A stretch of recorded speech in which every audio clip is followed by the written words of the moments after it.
Good morning, dreamers. This is Thursday morning of August 13th, 2020. It's a good Thursday morning. Our God has given us this day as a great opportunity. In 1 Corinthians chapter 10, verse 23, it says, "Everything is permissible, but not everything is beneficial. Everything is permissible, but not everything is constructive."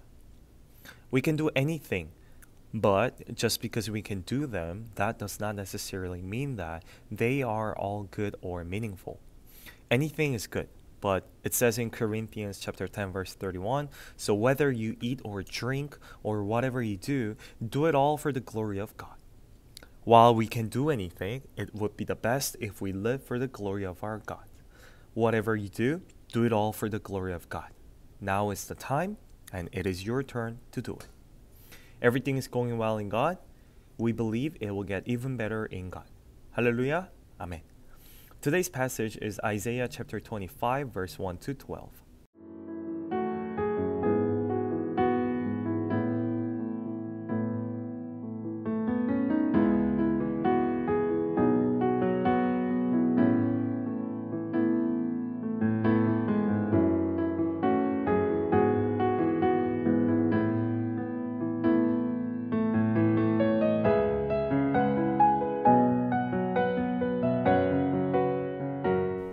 Amen. Today's passage is about the praise of God's people who would be saved by glorious God during the judgment. It is recorded that God would prepare a feast of rich food for his people and judge and punish all the evildoers who are symbolized by the nation Moab. If we look at the passage closely, in verse 1, Isaiah records a praise for how God is going to have a righteous judgment on the judgment day for both righteous and evil ones and give salvation or punishment respectively. This would be done according to God's perfect faithfulness and truth as planned long ago. From verse 2 to 3, Isaiah records another praise for God's power of judgment that would desert the strongholds and cities of the foreigners who do not know God, which would lead to the strong peoples and ruthless nations to honor and revere God. From verse 4 to 5, there is another praise about how God would be a refugee and a shelter for the poor and the needy. From verse 6 to 8, it is recorded that God would prepare a feast of rich food for the chosen people on the holy mountain who would have been saved by God. It is also recorded that God would destroy the shroud that enfolds all peoples and the sheet that covers all nations to have an intimate fellowship with the saved people of God. Furthermore, God would swallow up death forever, which had been the worst enemy and oppressor of people, to give the eternal life and comfort them. Verse 9 prophesies that those who would join the feast of God would praise God because of the salvation God gave to them. From verse 10 to 12, it is prophesied that the evildoers who are symbolized as the nation of Moab would not be able to participate the feast, but only be judged and thoroughly punished to perish. This is what it says in verse 4 today. You have been a refugee for the poor, a refugee for the needy in his distress, a shelter from the storm, and a shade from the heat. For the breath of the ruthless is like a storm driving against a wall. This is how the saved people of God sang. Here, the storm and distress symbolize the attack and persecution from the world towards the believers.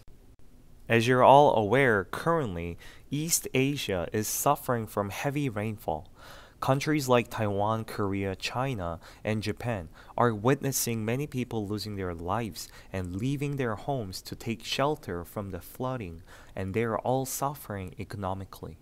In the meantime, in Europe, many are losing their lives due to the extremely high temperature, and in Siberia, the excessive heat has caused a conflagration which ended up burning a forest that is as large as the entire size of Vancouver Island. Now we know that on the last day of the world, we will face even worse disasters compared to these conflagration and storm. Satan will cause the people of God to fall into the state of pain, suffering, and frustration. Satan will do his best to cause as many people as possible of God to forsake the faith and be ruled by him. Therefore, Satan keeps on attacking the believers with sufferings and hardships, such as today's storms and distress. If we are bombarded by the Satan with these severe attacks, then we would not have any other option but to fall. Therefore, if we are to overcome this severe attack from the Satan, we must rely on our Lord Jesus Christ, who is stronger, who is able, and who is the King of Kings. He is the shelter, shade, and refuge that the people sing about in verse 4 today. These shelter, refuge, and shade are not something we make. They are the protection God provides us with. Even if the storms and distress come at us to sweep us, God protects God's people. What is important here is how we enjoy this protection of our God. In Romans chapter 8, verse 36 to 37, it says, "As it is written, for your sake we face death all day long. We are considered as sheep to be slaughtered. No, in all these things we are more than conquerors through him who loved us." Amen. Even if we are considered as sheep to be slaughtered, as Paul confessed, we are safe, not because we have the strength to overcome these hardships, but because we believe in our God and Jesus Christ who love us. Our God loves us, and he is able, so we do not fear. God describes us as the needy and the poor because we are without sufficient strength to live through this world on our own and absolutely need the help of God. These people who only rely on God are depicted as the people of faith. Our God helps those who completely rely on God alone. God helps those who believe in him. When the Israelites were trying to cross the Jordan River to conquer Canaan, the priests carrying the Ark of Covenant dipped their feet into the water of Jordan River, and the water stopped flowing and started piling up. During the time of Hezekiah, Jerusalem was surrounded by 185,000 Assyrian soldiers, but Hezekiah believed in God and prayed to God. As a result, the angel of God attacked and killed 185,000 soldiers and turned them into corpses. Do you believe in the Lord? Then do believe in the Lord. Please remember that believing and relying on our God is the only way we would get the shade, shelter, and refuge from our Lord in the face of the attacks from the evil ones who want to make us fall. I also bless you that you would enjoy this grace of God. Hallelujah. Amen. Let us pray. Thank you, Lord. Thank you for reminding us that in the midst of all these hardships and distresses of life, we are saved and kept safe only by believing in you. Even if the storms and distresses come at us, we trust in you, Lord, for you are the shelter, refuge, and shade to us. Give us bigger faith and bless us to experience your glory by faith and live a life that sings praises to you.